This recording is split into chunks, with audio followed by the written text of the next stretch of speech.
Good afternoon, जय जिनेंद्र। आज हम पार्टनरशिप का आखिरी चैप्टर शुरू कर रहे हैं, that is called dissolution of firm. Dissolution of firm का मतलब क्या होता है? Closure of the business. Partners ने डिसाइड किया कि बिजनेस को बंद करना है, this is called closure of the business, is called dissolution of firm. दो चीजें हमारे दो डिसोल्यूशन ऑफ फर्म होता है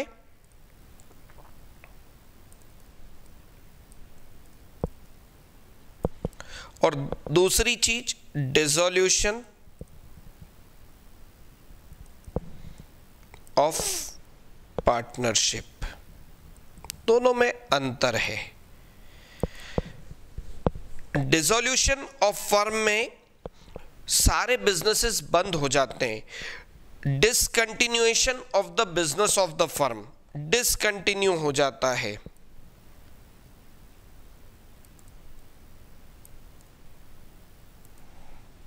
बिजनेस डिसकंटिन्यू रहता है। जबकि डिसोल्यूशन ऑफ पार्टनरशिप एक तरह का रिकॉन्स्टिट्यूशन ऑफ पार्टनरशिप है, जहां पर आपका बिजनेस कंटिन्यू रहता है। एडमिशन, पुरानी पार्टनरशिप बंद होती है, बिजनेस कंटिन्यू रहता है।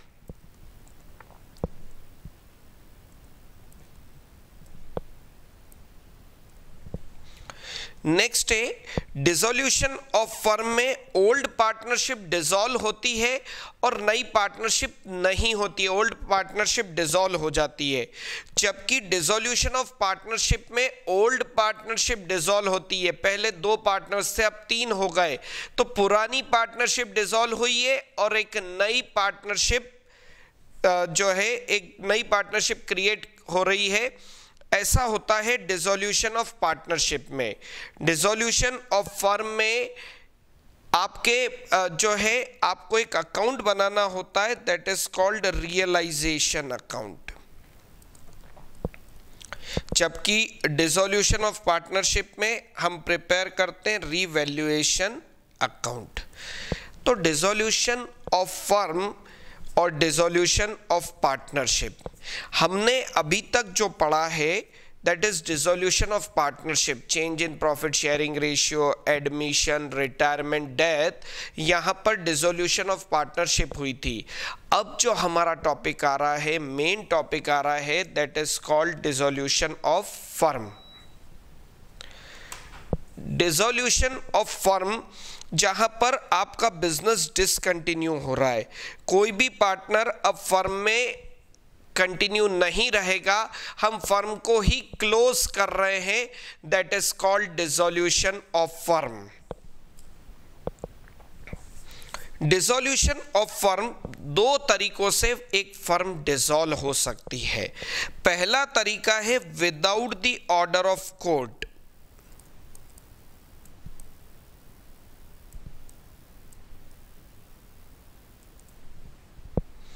और एक होगा with the order of court. Without the order of court हम कैसे फर्म को डिसॉल्व कर सकते हैं? पहला, without the order of court firm को डिसॉल्व किया जा सकता है। उसका फर्स्ट वे है, that is with mutual consent.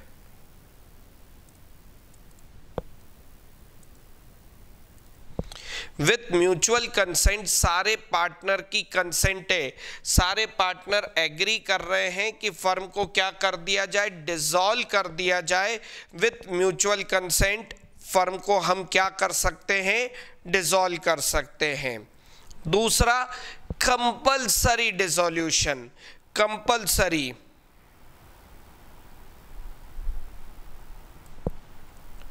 Dissolution, compulsory dissolution. Compulsory dissolution में क्या होगा, उसके भी ऐसे केसेस हैं जैसे फर्म को आपको कंपल्सरी डिसॉल्व करना होगा यदि फर्म का बिजनेस इलीगल डिक्लेयर हो जाए। जैसे आप समझो फर्म एक चरस का बिजनेस कर रही थी, चरस का बिजनेस चल रहा था, चरस इंडिया में वैलिड था तब की मैं बात कर रहा हूं, और फिर एक दिन अचानक गवर्नमेंट ने चरस को इल्लीगल डिक्लेयर कर दिया। अब जैसे ही चरस को इल्लीगल डिक्लेयर किया, फर्म का अगर एकमात्र बिजनेस वही था और कोई बिजनेस नहीं था तो फर्म को क्या करना होगा, डिसॉल्व करना होगा।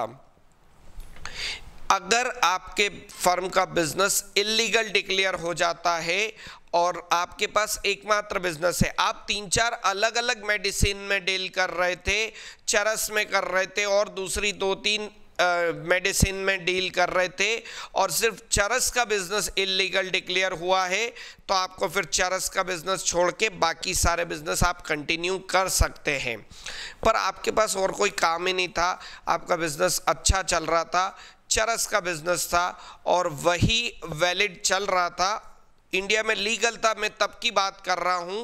फिर एक दिन उसको इल्लीगल डिक्लेयर कर दिया गया, तब आपको फर्म को क्या करना होगा, डिसॉल्व करना होगा।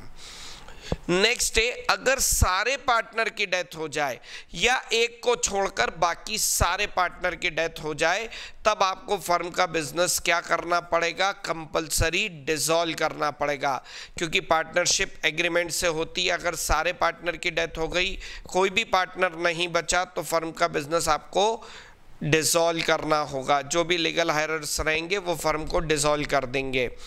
दूसरा, एक को छोड़ के बाकी सारे पार्टनर्स की डेथ हो गई, तो फिर फर्म का जो है, कोई भी 2 लोग चाहिए पार्टनरशिप के लिए और 2 लोग है नहीं, तो फर्म का बिजनेस जो है डिसॉल्व करना होगा, फर्म को डिसॉल्व करना होगा।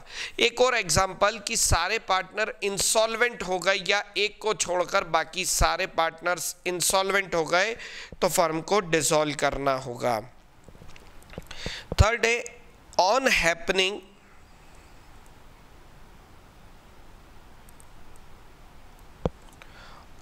ऑफ सर्टेन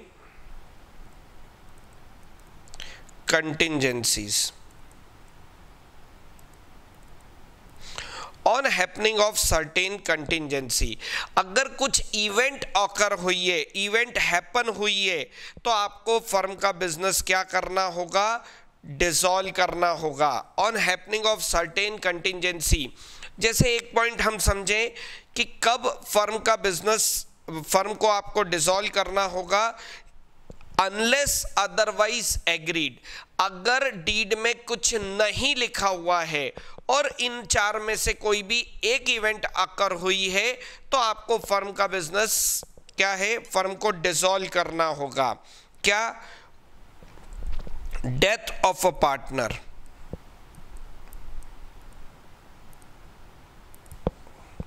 अगर किसी पार्टनर की डेथ हो जाती है, सर अभी तो आपने बताया कंपलसरी डिसोल्यूशन, मैंने कहा सारे पार्टनर की डेथ हो जाए तो कंपलसरी डिसोल्यूशन या एक को छोड़ के, पर केवल एक पार्टनर की डेथ हो और डीड में नहीं लिखा है, कुछ भी नहीं लिखा है कि उस समय किसी पार्टनर की डेथ पर भी हम बिजनेस कंटिन्यू करेंगे, अगर डीड में नहीं लिखा है, तो फिर डेथ ऑफ अ पार्टनर में फर्म को क्या करना होगा, डिसॉल्व करना होगा, unless otherwise agreed. Unless otherwise agreed का मतलब होता है और कोई बात नहीं कही हो तो फर्म को आपको क्या करना होगा, डिसॉल्व करना होगा।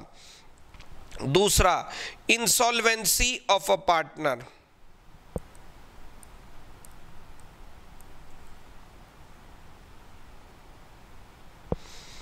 इंसॉल्वेंसी ऑफ अ पार्टनर, कोई पार्टनर इंसॉल्वेंट हो जाता है तब भी आपको क्या करना होगा, फर्म को डिसॉल्व करना होगा। Insolvency of a partner.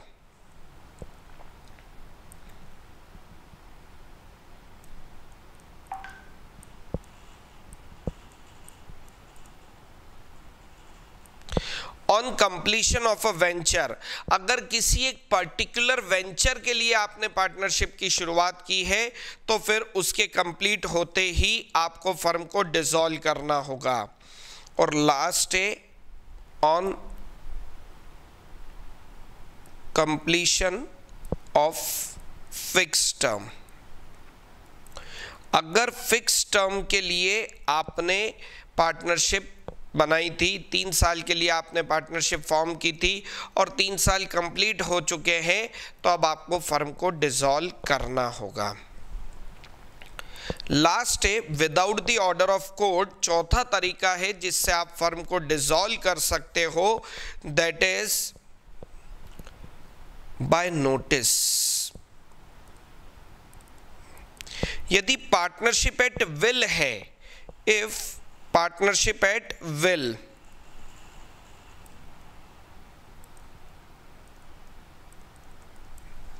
अगर पार्टनरशिप एट विल है तो अपनी इंटेंशन का नोटिस, पार्टनरशिप एट विल का मतलब होता है no duration of partnership is given in the deed. Deed में कहीं पर कोई ड्यूरेशन नहीं दे रखी है, ऐसी पार्टनरशिप को पार्टनरशिप एट विल कहा जाता है। पार्टनर्स की विल पर उसकी ड्यूरेशन डिपेंड करती है, तब कोई भी पार्टनर अपनी इंटेंशन का नोटिस अदर पार्टनर्स को देगा और फर्म को डिसॉल्व कर सकता है। तो 4 तरीके से कोर्ट के ऑर्डर के बिना हम फर्म को डिसॉल्व कर सकते हैं। कौन कौन से 4 तरीके हमने देखे? विथ म्यूचुअल कंसेंट, सारे पार्टनर इस बात के लिए रेडी करते हैं, एग्री करते हैं। तो कोई भी काम चल रहा हो, फर्म ने कितने भी कॉन्ट्रैक्ट ले रखे हो, पार्टनर्स ने डिसाइड कर लिया कि ये फर्म तो हमको डिसॉल्व करना है, तो वो उस सिचुएशन में फर्म को डिसॉल्व कर सकते हैं। कंपल्सरी डिसॉल्यूशन मीन्स आपको डिसॉल्व करना ही होगा। कब डिसॉल्व करना होगा? यदि कंपल्सरी डिसॉल्यूशन होगा यदि सारे पार्टनर की डेथ हो जाए या एक को छोड़कर, ऑल बट वन। तो सारे पार्टनर की डेथ हो गई या एक को छोड़ के बाकी सारे पार्टनर इंसॉल्वेंट हो गए या एक को छोड़ के बाकी सारे पार्टनर इंसॉल्वेंट हो गए, या फर्म का बिजनेस जो है वो इल्लीगल डिक्लेयर हो गया है, तब आपको फर्म को कंपल्सरी डिसॉल्व करना होगा। On happening of certain contingency, कुछ ऐसी घटना घटी, अनलेस अदरवाइज एग्री, डीड में इसके बारे में कुछ नहीं लिखा था, तो death of a partner, insolvency of a partner on completion of venture, on completion of fix term, अगर ये 4 में से कोई भी इवेंट होती है तो फर्म को आपको क्या करना होगा? डिसॉल्व करना होगा। बाय नोटिस, यदि पार्टनरशिप एट विल है तो अपनी इंटेंशन का नोटिस आपको अदर पार्टनर्स को देना है और फर्म को आप डिसॉल्व कर सकते हैं। अब दूसरा तरीका है, that is with the order of court.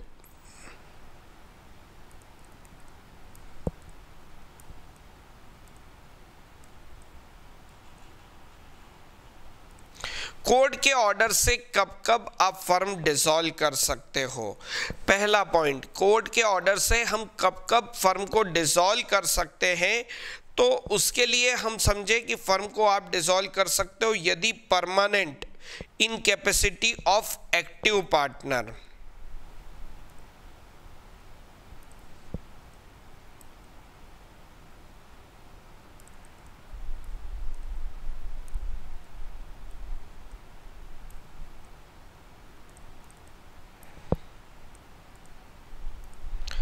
Permanent incapacity of an active partner. Active partner कोई काम करने के लिए परमानेंटली इनकैपेबल हो गया है, तो फिर फर्म को आप डिसॉल्व कर सकते हो। जैसे जो वर्क करने के लिए वो एक्टिवली कर सकता था, परमानेंटली इनकैपेबल हो गया, तो फिर फर्म को डिसॉल्व कर सकते हैं। जैसे कुछ ड्राइवर्स की एक जो फर्म थी जहाँ पे उन्होंने टैक्सीज खुद की ले रखी थी और ट्रैवलिंग का पूरा काम वो देखते थे। एक पार्टनर जो एक्टिवली गाड़ी चलाता था और सारे जो है टूरिस्ट को लेकर जाता था, और उसी का किसी एक्सीडेंट में परमानेंट इनकैपेबल हो गया है, तब फिर वो या बचे हुए पार्टनर कोर्ट से डिसॉल्यूशन की डिमांड कर सकते हैं, क्योंकि अब वो वर्किंग उस लेवल की नहीं कर सकता है, परमानेंटली इनकैपेबल हो गया है अपने काम के लिए और एक्टिव पार्टनर है, तो कोर्ट से डिसॉल्यूशन की डिमांड की जा सकती है। सेकंड, परमानेंट इनकैपेसिटी के बाद insanity.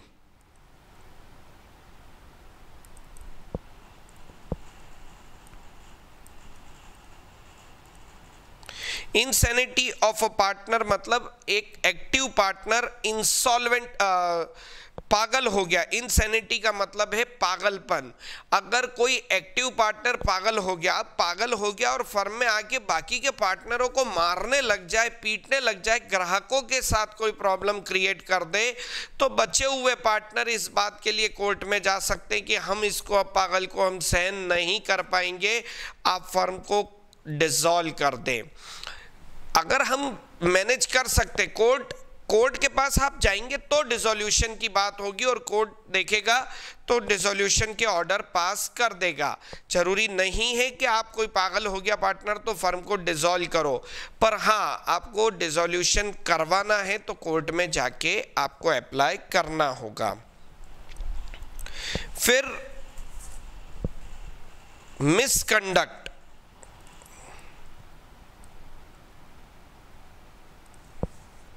Misconduct of a partner. कोई पार्टनर मिसकंडक्ट कर रहा है, फर्म में रहकर या फर्म के बाहर भी कोई मिसकंडक्ट कर रहा है, तो फिर फर्म के पंखे चुरा के ले जा रहा है घर, कोई भी किसी भी तरीके का मिसकंडक्ट कर रहा है, तब फिर कोर्ट से डिसोल्यूशन की डिमांड कर सकते हैं। Persistent breach of agreement of partnership. कोई पार्टनर पार्टनरशिप के एग्रीमेंट को ब्रीच कर रहा है, तोड़ रहा है। Persistent breach of agreement of partnership.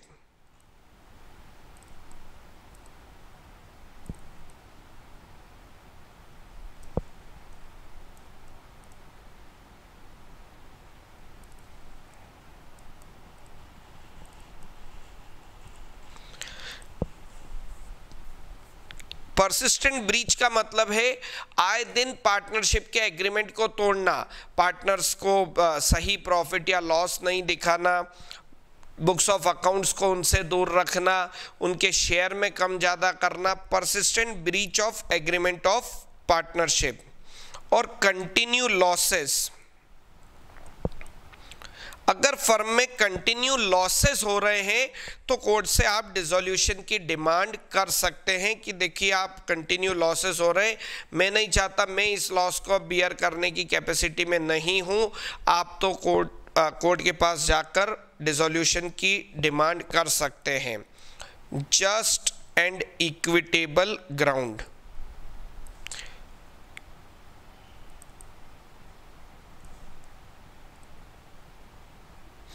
Just and equitable grounds मतलब ऐसे ही और कोई पॉइंट्स होंगे उसके बेसिस पर भी कोर्ट से डिसोल्यूशन की डिमांड कर सकते हैं।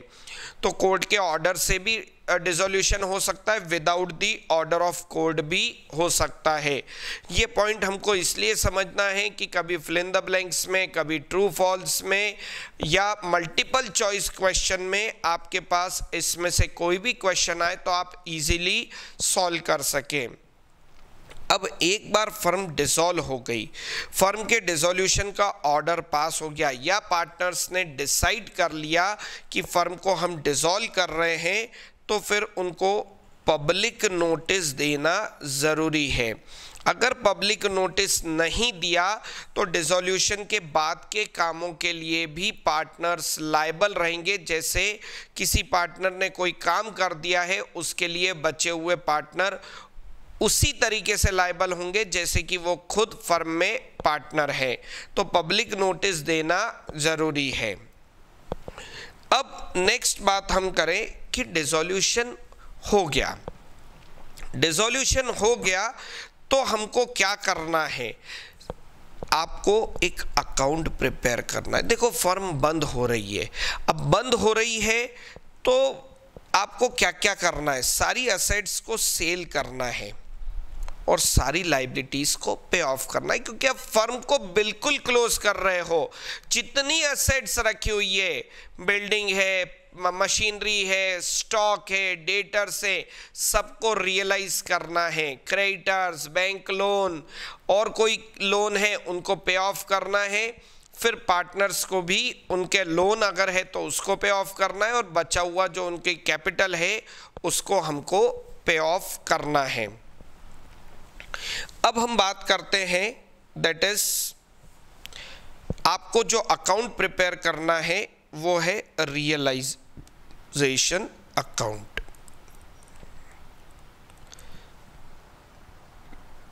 दूसरा अकाउंट बनेगा पार्टनर्स कैपिटल अकाउंट से, अगर हमारे 3 पार्टनर है तो 3 पार्टनर का पार्टनर्स कैपिटल अकाउंट।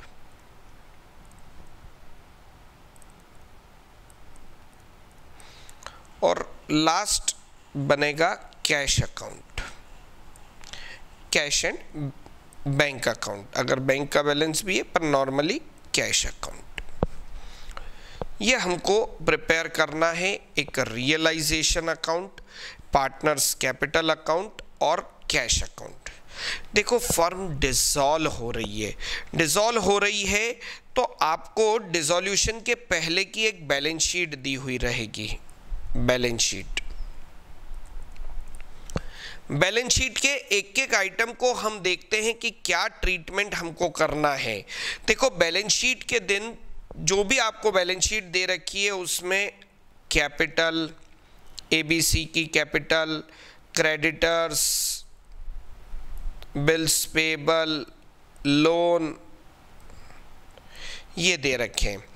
असेट्स में बिल्डिंग,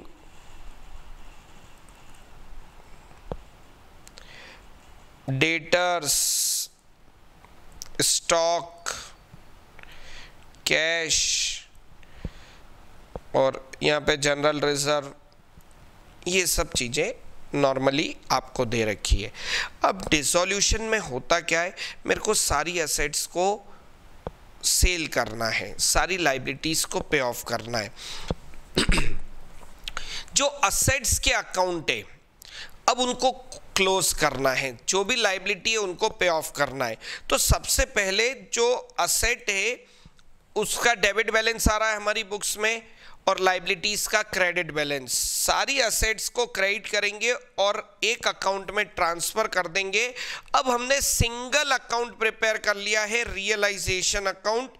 यहाँ पर सारी असेट्स आ जाएगी, जो भी असेट्स आपको बैलेंस शीट में दे रखी है, 2 बिल्डिंग, 2 डेटर्स, 2 स्टॉक। कैश का बैलेंस नहीं आएगा, कैश तो खुद ही रियलाइज्ड है।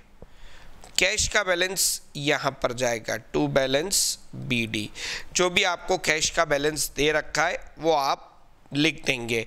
कैश एंड बैंक है तो दोनों का बैलेंस ऐड करके और अकाउंट का नाम लिख देंगे कैश एंड बैंक अकाउंट। यहाँ पर कैपिटल अकाउंट का बैलेंस आ जाएगा बाय बैलेंस BD।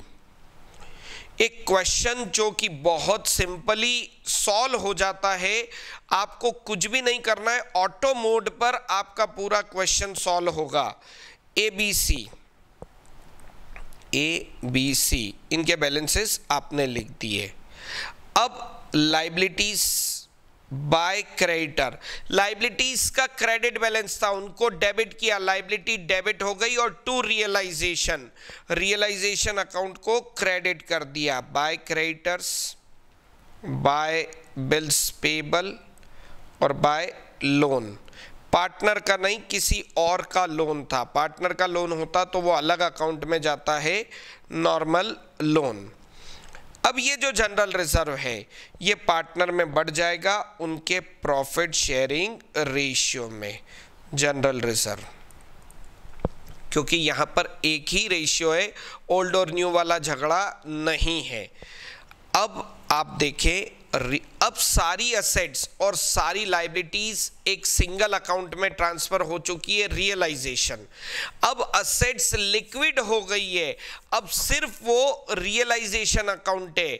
असेट्स जो रखी हुई है वो डेबिट साइड रियलाइजेशन में ट्रांसफर हो गई है।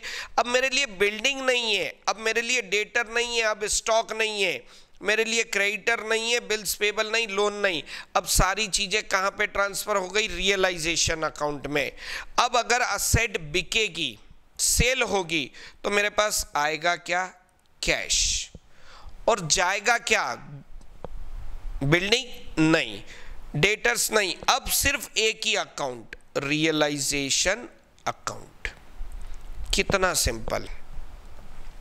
अब आपको रियलाइजेशन अकाउंट खेलना है और कुछ नहीं। असेट बिकेगी तो रियलाइजेशन, लायबिलिटी पे होगी तो रियलाइजेशन।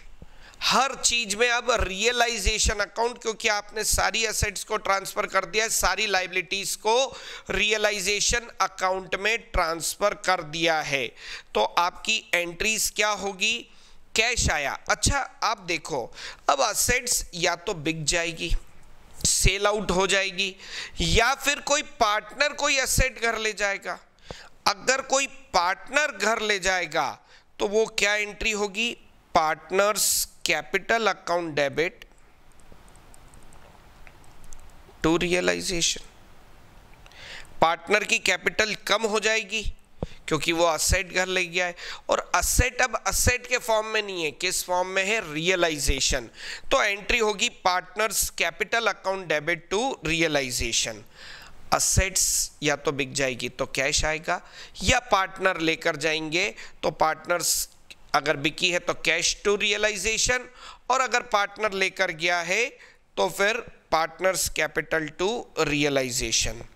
मतलब बाय कैश अगर बिकी है तो, और पार्टनर ले गया है तो बाय पार्टनर्स कैपिटल अकाउंट से। ए ले गया है तो एस कैपिटल अकाउंट, और यहां पे कैपिटल में लिख देंगे to realisation.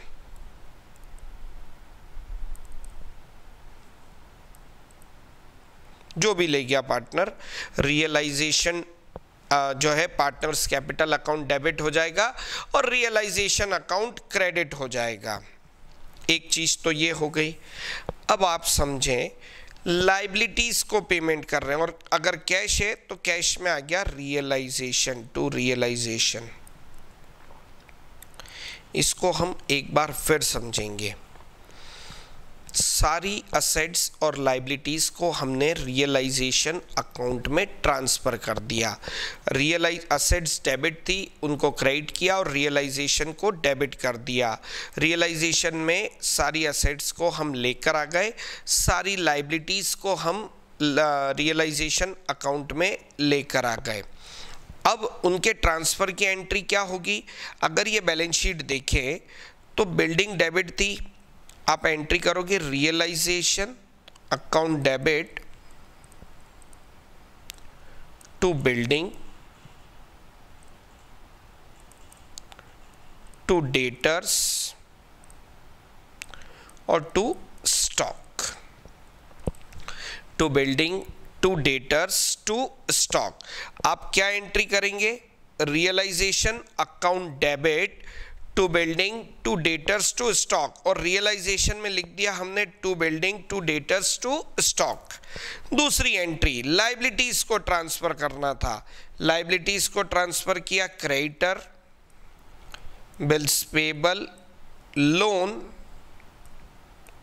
To realisation.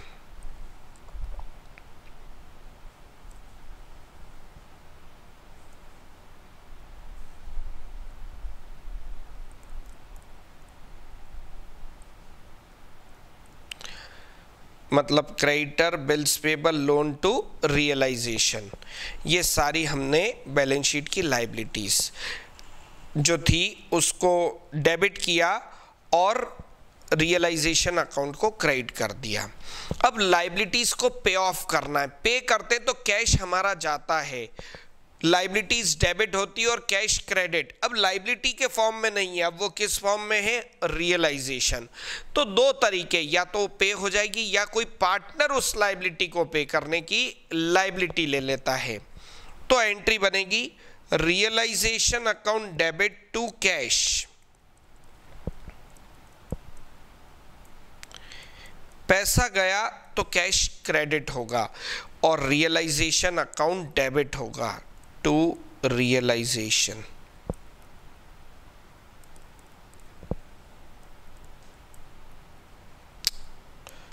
Realisation में आएगा टू कैश, और कैश अकाउंट में पैसा गया है बाय रियलाइजेशन। आपको लाइबिलिटी का नाम नहीं लिखना है किस लाइबिलिटी का पेमेंट, क्योंकि लाइबिलिटी तो सब अब जीरो हो गई है। क्रेडिटर्स थे, क्रेडिटर को डेबिट कर दिया तो क्रेडिटर जीरो हो गए और रियलाइजेशन को क्रेडिट। तो अब आपके लिए रियलाइजेशन अकाउंट ही रहेगा as per accounting entry. Cash credit होगा, उसमें लिखाएगा बाय रियलाइजेशन। अब next realisation account debit to partners capital account. कोई पार्टनर ऐसी लाइबिलिटी जो है टेक ओवर कर देता है, लाइबिलिटी का पेमेंट करने की बात करता है कि मैं अपने सोर्सेज से उस लाइबिलिटी का पेमेंट कर दूंगा, तो यहां पर आ जाएगा टू बीस कैपिटल अकाउंट से। बी ने ये लाइबिलिटी टेक ओवर कर ली थी क्रेडिटर को पेमेंट करने का, बी ने कहा कि मैं अपने सोर्सेज से क्रेडिटर को पेमेंट कर दूंगा, तब फिर हम यहां पर लिखेंगे बाय रियलाइजेशन। और किसके अकाउंट में? बी के अकाउंट में। देखो एक रूल, असेट्स इधर सेल होगी और लाइबिलिटी इधर पे ऑफ होगी। समझ रहे हैं आप? लाइबिलिटी जो क्रेडिट में थी वो पेमेंट होगा, रियलाइजेशन अकाउंट डेबिट होगा, और असेट्स जब सेल होगी तो रियलाइजेशन अकाउंट क्रेडिट होगा। कोई भी नुकसान होगा, कोई भी लॉस होगा तो रियलाइजेशन डेबिट होगा। कोई भी एक्सपेंस हुआ, रियलाइजेशन के खर्चे हुए, फर्म ने रियलाइजेशन के एक्सपेंस किए, तो आप एंट्री क्या करोगे? Realisation account debit to cash. Realisation account debit to cash. आपको यहां पर क्या लिखना है? To cash. फर्म का खर्चा हुआ, पैसा गया, और अकाउंट एक ही है हमारे पास, कौन सा? रियलाइजेशन। प्रॉफिट हो तो रियलाइजेशन, लॉस हो तो रियलाइजेशन, असेट को सेल करो तो रियलाइजेशन, असेट को लाइबिलिटी को पे ऑफ करो तो रियलाइजेशन। खर्चा हुआ तो किसको डेबिट करें? रियलाइजेशन को डेबिट टू कैश। और अगर कोई पार्टनर खर्चे को पे कर दे, अपने पास से पे कर दे, तब हम क्या लिखेंगे? टू सी ने पेमेंट किया तो टू सीज कैपिटल। अगर एक्सपेंसेस का पेमेंट पार्टनर खुद की जेब से कर दे, फर्म का खर्चा है, पार्टनर ने पे किया, तो एंट्री क्या होगी? Partner realisation account debit to partners capital account. Expenses of firm paid by the partner. Firm के खर्चे हैं तो रियलाइजेशन अकाउंट डेबिट होना ही होना है। फर्म के खर्चे हैं तो रियलाइजेशन अकाउंट डेबिट होना ही होना है। रियलाइजेशन अकाउंट डेबिट टू, और पार्टनर ने किया, partners capital account. Realisation account debit to partners capital account, और हम लिखेंगे पार्टनर्स कैपिटल अकाउंट में बाय रियलाइजेशन, और सी के अकाउंट में क्रेडिट कर देंगे। अब देखो, ये तो दो तरीके हुए कि एक असेट सेल हुई तो पैसे आ गए, या फिर एक असेट को पार्टनर ले गया। अब तीसरी बात करें, अगर कोई असेट को कोई लायबिलिटी लेकर जाए, किसी क्रेडिटर को आपकी मशीन पसंद आ गई, उसने कहा कि मेरे को पेमेंट के बदले ये मशीन चाहिए, पेमेंट के बदले मशीन चाहिए, मेरे 10 लाख रुपए मैं आपके मांगता हूं, ये 11 लाख की मशीन मैं अपने फुल सेटलमेंट में लेकर जा रहा हूं। अगर कोई भी लायबिलिटी असेट को लेकर जाए, उसकी कोई एंट्री नहीं होगी। लायबिलिटी असेट को लेकर जाए तो उसकी कोई एंट्री नहीं होगी, क्योंकि लायबिलिटी गई है तो रियलाइजेशन डेबिट, और असेट गई है, असेट सेल हुई है तो रियलाइजेशन क्रेडिट, तो रियलाइजेशन ही डेबिट, रियलाइजेशन ही क्रेडिट, आपस में कैंसल। आप समझना, 1 लाख की असेट 2 लाख के क्रेडिटर लेकर जा रहे हैं, कोई दिक्कत नहीं है, फुल सेटलमेंट में लेकर जा रहे हैं, आपको कोई एंट्री नहीं करना है। अगर कोई असेट लायबिलिटी टेक ओवर कर ले तब उसकी कोई एंट्री नहीं होगी। पर यदि टेक ओवर करने के बाद कुछ पेमेंट ले, उसके अलावा कुछ पेमेंट ले या पेमेंट दे, तब फिर उसकी एंट्री होगी। अगर क्रेडिटर को पेमेंट दिया है तो फिर यहां पर आ जाएगा टू कैश, और असेट ज्यादा में लेकर गए हैं तो फिर और पेमेंट वो दे रहे हैं तो बाय कैश। बस इतनी सी चीजें हैं रियलाइजेशन अकाउंट में। सारी असेट सेल हो गई, सारी लायबिलिटीज पे ऑफ हो गई। अब एक रूल और, असेट्स के बारे में आप ध्यान रखना कि अगर कुछ नहीं कहा गया हो, यदि कुछ नहीं कहा गया हो तो उससे कुछ भी रियलाइज नहीं होगा। पर लायबिलिटी के बारे में कुछ नहीं कहा गया हो तो उसको तो बुक वैल्यू पर पेमेंट करना होगा। असेट्स के बारे में कुछ नहीं कहा गया तो फिर उससे आपको कुछ भी रिकवर नहीं होगा। पर लायबिलिटी के बारे में यदि कुछ नहीं कहा गया तो तब फिर आपको क्या करना है, उसको पे ऑफ करना होगा एट देयर बुक वैल्यू। दूसरी चीज, असेट्स और लायबिलिटी के बारे में जितना अमाउंट आपको रिसीव हुआ है या जितना अमाउंट आपको पे करना है, बस उसी की एंट्री होगी। आपको अमाउंट रिसीव हुआ है 10 लाख की असेट के बदले में 11 लाख, तो आप 11 लाख रुपए करेंगे कैश टू रियलाइजेशन, और 15 लाख रिसीव हुए तो कैश टू रियलाइजेशन। लॉस या प्रॉफिट की एंट्री नहीं करेंगे। याद रखना, असेट बिकी और कैश रिसीव हुआ, आपको कहा 10 लाख की असेट है, 10% लॉस में सेल हुई, तो लॉस की एंट्री नहीं करना है। सीधे सीधे आपको करना है cash to realisation 9 lakh rupees. Point समझे आप?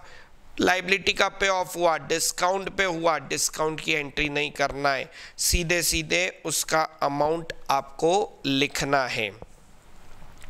तो ये एक बेसिक था जो हमने समझा रियलाइजेशन अकाउंट के बारे में, पार्टनर्स कैपिटल। अब रियलाइजेशन में यदि क्रेडिट साइड ज़्यादा है और डेबिट साइड कम है, क्रेडिट साइड प्रॉफिट को डिनोट करता है, डेबिट साइड लॉसेस को डिनोट करती है।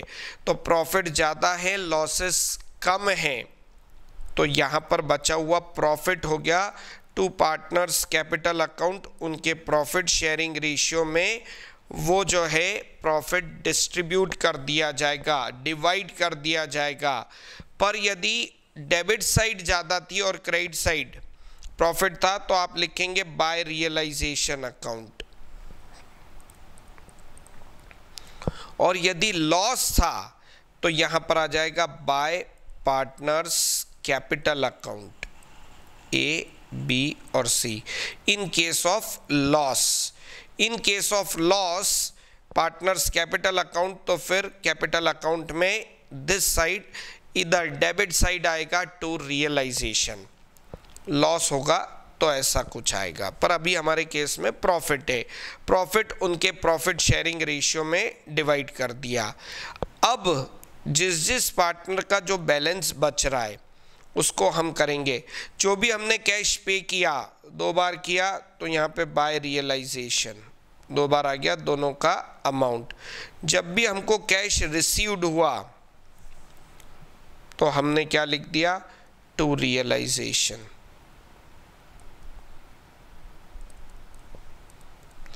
अब जिस जिस पार्टनर का जितना बैलेंस है वो हम उसको कैश में पे कर देंगे। ए का जितना बैलेंस है, बी का जितना बैलेंस है और सी का जितना बैलेंस है, और कैश में लिख देंगे by A's capital, by B's capital और बाय सीस कैपिटल। ये हमको कैश में लिखना होगा। अब कैश की दोनों साइड की टोटल इक्वल है क्योंकि बिजनेस बंद हो गया है, जितनी कैश आई उतनी कैश पे ऑफ हो गई है। अगर ये दोनों टोटल इक्वल आती है मतलब आपका जो है क्वेश्चन और आपने जो सॉल्यूशन किया है वो करेक्ट है। अगर डिफरेंस आता है तो उस डिफरेंस को कैसे फाइंड करना है वो भी मैं आपको समझाऊंगा।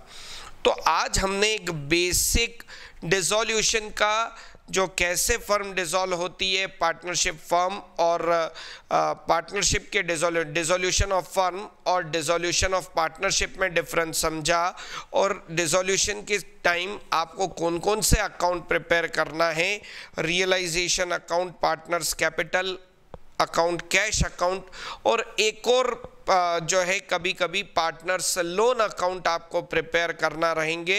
आज मैंने बेसिक चीज़ें समझाई है आपको, कल और हम इसके आगे की चीज़ें समझेंगे और फिर पूरे क्वेश्चन हम सॉल्व करेंगे। इसमें बहुत ज़्यादा जनरल एंट्री पूछी जाती है, तो उसके बेस पर भी हम चीज़ें आगे सॉल्व करेंगे। तो आज बस इतना ही, कल आगे के क्वेश्चन हम सॉल्व करेंगे। तब तक के लिए धन्यवाद।